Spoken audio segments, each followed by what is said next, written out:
Good afternoon, and happy anniversary. What a gift to gather today as residents, team members, family, friends, and neighbors to celebrate the place we call home and the mission that calls us forward. Anniversaries remind us that what feels steady today was once only an idea or a dream.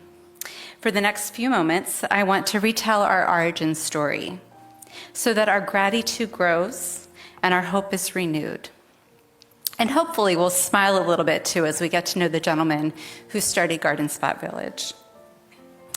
I've found that when God puts something on my heart, it often starts as a little bit of a nudge that I can't ignore. I imagine that Victor Weaver's vision for Garden Spot Village, for a retirement community here in New Holland, began that same way in the early 1980s. I imagine him sharing it with his wife Edith in late night, "What if we?" conversations. Nearing 70, Victor was not slowing down. The visionary entrepreneur in him was still asking, "What's next?" That forward-looking spirit in Victor showed up early.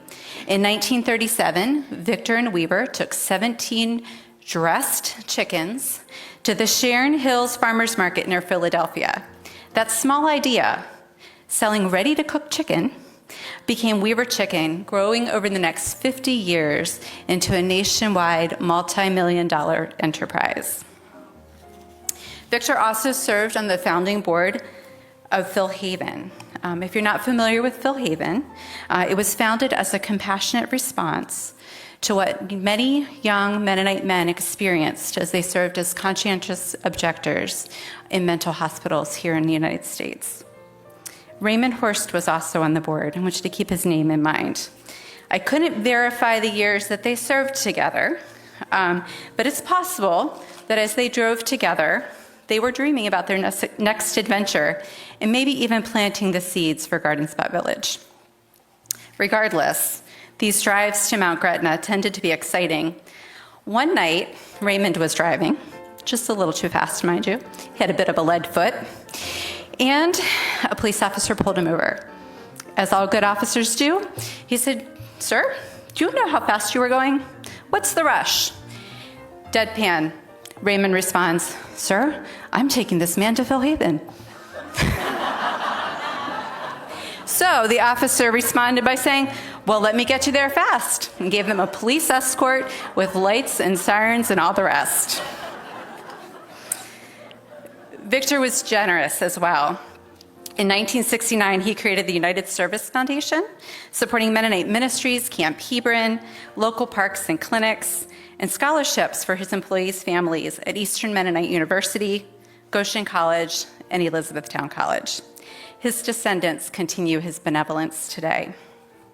But let's go back to this nudge that Victor had. In the early 1980s, he began meeting one-on-one and in small groups with local business and church leaders across the New Holland area. As I reflect on those conversations, I realize they were the first spark of our envisioned future. In those questions, those conversations, and those dreams, a different vision for aging together was taking shape. On May 23rd, 1986, almost 40 years ago, Victor sketched the beginnings of a plan on scrap paper. Across the top, he wrote, "How to go about starting a retirement community." Underneath, he listed questions about forming a board, talking with people who had built similar communities, incorporating, fundraising. This scrap of paper is the first written trace of his vision. In his research, he began talking with established retirement communities here in Lancaster County. He hired a market research team. These are all the good things that businessmen do. Time and again, he was told, "It will never work. Nobody's ever going to move to a retirement community here in Eastern Lancaster County."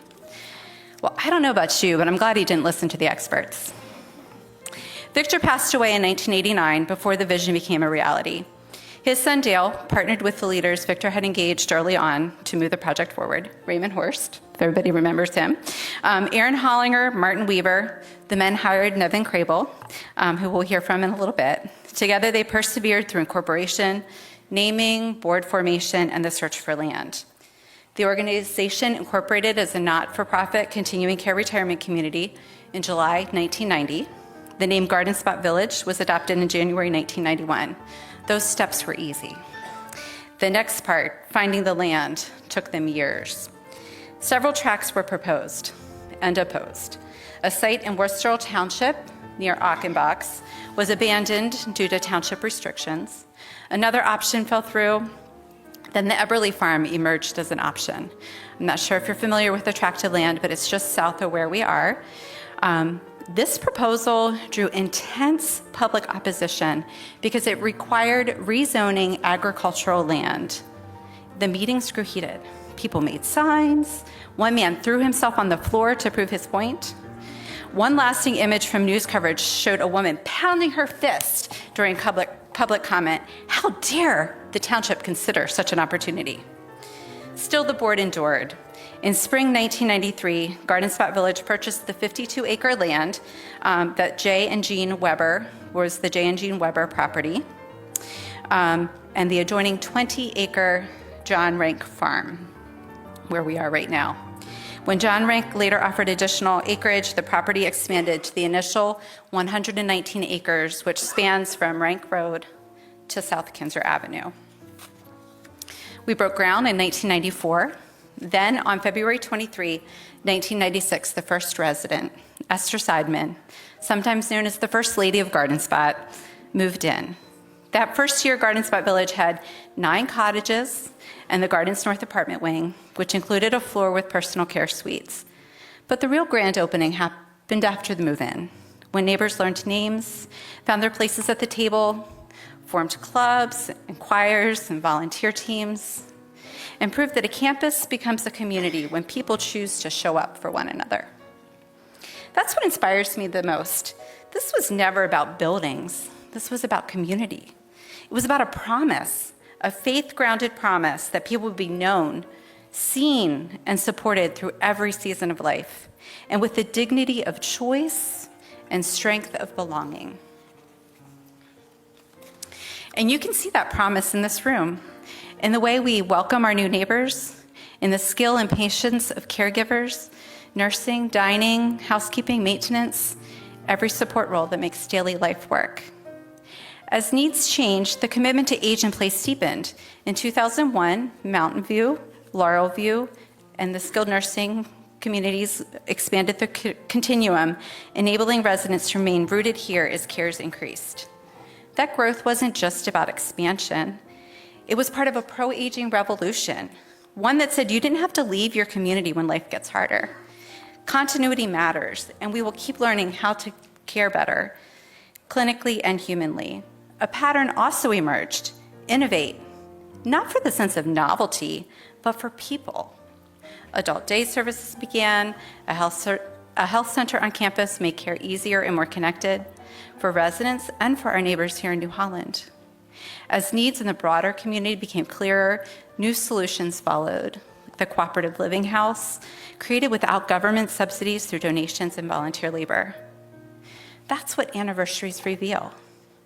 Not one moment of success, but thousands of faithful decisions by boards, leaders, staff, residents, donors, and partners to keep choosing people over convenience, welcome over isolation, and purpose over passivity. Thank you for the ways you continue to show up for each other and for helping to spark a pro-aging revolution here at Garden Spot Village.